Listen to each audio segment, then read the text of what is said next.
중년은 인생의 터닝포인트라고들 한다. 이 시기는 젊음의 열정과 노년의 지혜가 교차하는 시기로 몸과 마음 모두를 가꾸는 것이 중요하다. 김철수 씨는 45세의 직장인으로 어느 날 거울을 보다 문득 자신의 건강 상태가 궁금해졌다. 주말마다 농구를 즐기는 그였지만 최근 들어 쉽게 피로감을 느끼고 운동 후 회복이 더딜 뿐 아니라 계단을 오르내릴 때 약간 숨이 차는 것을 느끼기도 했다. 그는 결정적으로 친구들과의 동창회에서 한 친구가 갑작스런 심장 이상으로 병원에 입원했다는 이야기를 들으면서 건강에 대한 경각심을 느끼게 되었다. 이제는 막연히 건강해야겠다고 생각하는 것이 아니라 구체적으로 무엇을 체크하고 관리해야 할지가 중요한 문제로 다가왔다.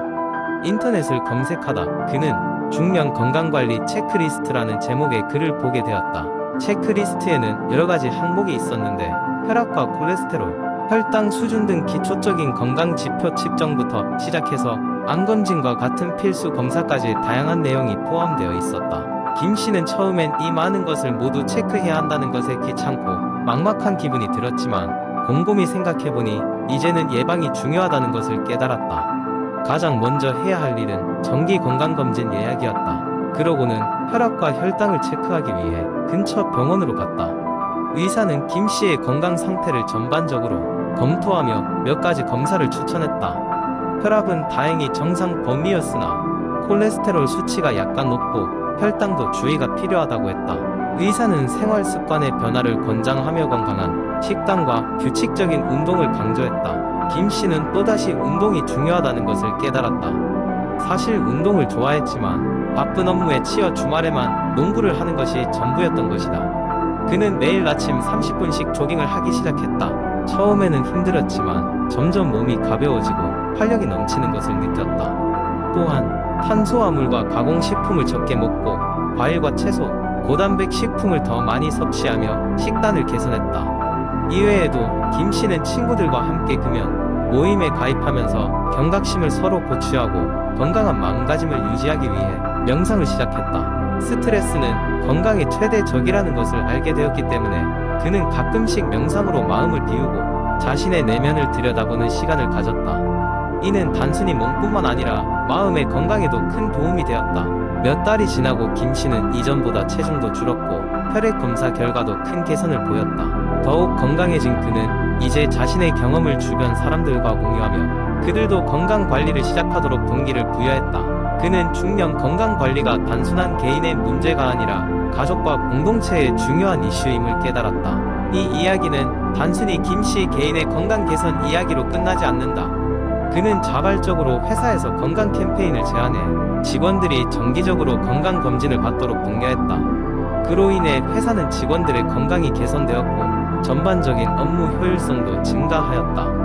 이처럼 건강관리는 각개인, 가정, 더 나아가 사회 전체에 긍정적인 영향을 미치는 것이다. 김 씨의 이야기는 결국 예방과 자각이 중년의 건강관리에 있어 중요한 역할을 한다는 것을 보여주고 있는 것이다. 두 번째 이야기 옛날에 푸른 산과 맑은 물이 어우러진 어느 마을의 영양사인 백 선생님이 살고 있었다. 그 마을 사람들은 건강에 특별히 관심이 많아서 그들의 식단이 매우 잘 조화되어 있다고 스스로 자부하고 있었다. 그러나 이상하게도 마을 사람들 중 일부는 늘 피곤해 보이거나 계절이 조금만 바뀌어도 쉽게 감기에 걸리곤 했다.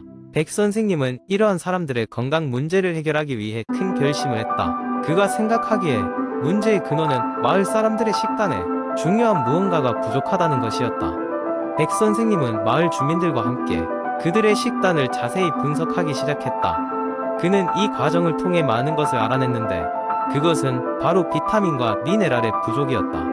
어느 날 저녁, 백 선생님은 마을 회관의 모든 사람들을 초대해 건강을 위한 필수 영양소라는 주제의 강연을 열었다. 그는 비타민과 미네랄이 우리 신체에 왜 중요한지에 대하여 길게 설명했다. 비타민 A는 우리의 시력을 보호하고 면역 체계를 강화시키며 피부를 건강하게 유지하는 데 도움이 된다고 했다. 비타민 B9는 에너지 생성에 필수적이며 비타민 C는 강력한 항산화제로서 우리 몸을 각종 병균으로부터 보호한다고 강조했다. 백 선생님은 또 마그네슘, 칼슘, 철분 같은 다양한 미네랄들에 대해서도 소개했다. 마그네슘은 근육과 신경의 기능을 지원하며 칼슘은 뼈와 이의 건강을 유지하는 데 필수적이었다. 철분이 부족하면 빈혈이 생길 수 있고 이는 특히 여성과 성장기 아이들에게 큰 문제가 될 수 있다는 설명도 덧붙였다. 백 선생님은 평소에 쉽게 구할 수 있는 다양한 식재료들을 소개하며 어떻게 하면 이 비타민과 미네랄을 균형 있게 섭취할 수 있는지를 알려주었다. 그는 신선한 과일과 채소, 통곡물, 견과류, 그리고 자연적인 유제품을 식단에 포함하도록 권장했다. 마을 사람들은 백 선생님의 강의를 듣고 난 후 자신의 식단을 개선하기 위한 결심을 하게 되었다. 그들은 가족과 마을 커뮤니티 내에서 서로 정보를 공유하고 작은 채소밭을 만들고 공동으로 요리 수업을 열기 시작했다. 이러한 노력 덕분에 마을의 전체적인 건강 상태는 점차 좋아져갔고 주민들은 이전보다 더 활기찬 생활을 할 수 있었다. 이 이야기는 비타민과 미네랄 그리고 그들의 중요성을 깨닫는 것이 얼마나 중요한지를 알려주는 한 예시다. 현대 사회에서도 우리는 종종 빠르고 편리한 식사에 의존하는 경우가 많지만 백 선생님과 그의 마을처럼 기본적인 영양소의 중요성을 잊지 않고 건강한 선택을 하는 것이 최상의 건강을 유지하는 비결임을 잊지 말아야 한다. 세 번째 이야기 아름다우. 어느 날 저녁 나는 친구들과 커피숍에서 모여 수다를 떨고 있었다. 서로의 근황을 나누던 중 우리 중 한 명이 최근 업무 스트레스로 인해 수면 부족을 겪고 있다고 털어놓았다. 그는 매일 아침 지친 얼굴로 일어나기 일쑤였고 하루 종일 피로감을 떨쳐낼 수 없어 여러 가지 건강 문제를 경험하고 있다고 했다. 이 이야기를 듣고 나는 수면의 중요성에 대해 예전부터 관심을 가졌던 것을 떠올렸다. 사실 수면은 우리 건강에 있어 필수적인 요소이다. 우리의 신체와 정신이 하루의 피로를 풀고 세포 재생과 기억 강화 등 여러 중요한 과정이 수면 동안 이루어진다. 따라서 우리는 매일 적절한 시간 동안 질 좋은 수면을 취해야 건강하고 활기찬 생활을 유지할 수 있다. 그렇게 나는 친구들에게 수면의 중요성을 설명하기 시작했다. 수면이 부족하면 심장질환, 당뇨병, 비만, 면역력 저하 같은 문제가 발생할 수 있다는 연구 결과도 있어 라고 말하며 그들이 조금 더 수면에 대해 진지하게 생각하게끔 유도했다. 또한 충분한 수면은 정신 건강에도 큰 영향을 미치고 우울증과 불안감 해소에도 도움을 주는 것으로 알려져 있다고 덧붙였다. 좋은 수면을 위해 몇 가지 팁을 친구들과 나누기도 했다. 첫째, 일관된 수면 스케줄을 유지하는 것이 중요하다. 매일 같은 시간에 잠들고 일어나는 습관을 들이면 우리 몸의 생체의 리듬이 조정되어 수면의 질이 향상된다. 둘째, 취침 전에 스마트폰이나 컴퓨터 등의 전자기기 사용을 자제하는 것이 좋다. 전자기기에서 나오는 블루라이트는 멜라토닌 분비를 억제, 수면을 방해할 수 있다. 셋째, 잠들기 전 따뜻한 목욕이나 명상, 책 읽기 등 릴렉스할 수 있는 활동을 통해 자신의 몸과 마음을 안정시키는 것도 좋은 방법이다. 마지막으로 수면 환경을 쾌적하게 만드는 것도 중요하다. 편안한 침구류, 적절한 온도, 그리고 적당한 어둠은 좋은 수면 환경을 조성하는 데 큰 도움이 된다. 나는 결국 이런 방법들이 친구에게 실질적인 도움이 되길 바라는 마음에서 실천할 수 있는 것부터 조금씩 시도해 보라고 권유했다. 이렇게 우리는 수면의 중요성과 꿀팁에 대해 한참을 얘기했다. 친구는 이미 수면 팁 몇 가지를 시도해 볼 의향을 나타냈는데 그 중에서도 일관된 수면 스케줄을 가장 먼저 도전해 보겠다고 다짐했다. 나머지 친구들도 각기 다른 방식으로 자신의 수면 패턴을 점검하기로 했고 우리 모두 서로의 건강을 응원하며 즐거운 마음으로 그날의 모임을 마무리했다. 결국 건강한 수면은 우리 생활의 질을 높이고 더 나아가 우리의 삶 전반에 긍정적인 영향을 미친다는 것을 다시 한번 깨닫는 시간이 되었다. 네 번째 이야기. 한 번은 몸이 계속 피곤하고 무기력한 느낌이 들어 병원을 찾았던 날이 있었다. 의사 선생님께서는 나의 생활 습관에 대해 꼼꼼히 질문하신 후 나의 수분 섭취가 충분하지 않다는 것을 지적하셨다. 물을 얼마나 드시나요? 라는 질문에 나는 하루에 커피 몇 잔으로 대체하고 있다는 답변밖에 할 수 없었다.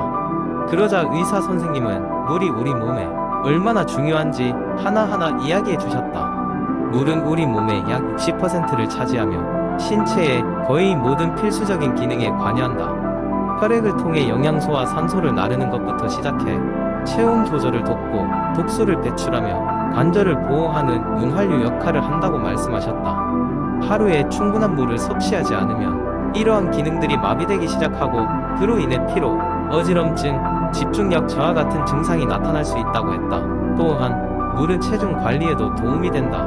종종 우리가 배고픔으로 착각하는 갈증이 발생하기 때문인데, 의사 선생님은 식사를 하기 전에 한 컵의 물을 마시면 과식을 방지할 수 있다는 팁을 주셨다. 피부 건강에도 효과가 있어 피부의 수분을 공급함으로써 노화의 징후인 주름을 줄이고 피부를 보다 탄력 있게 유지하는데 기여한다고 설명하셨다.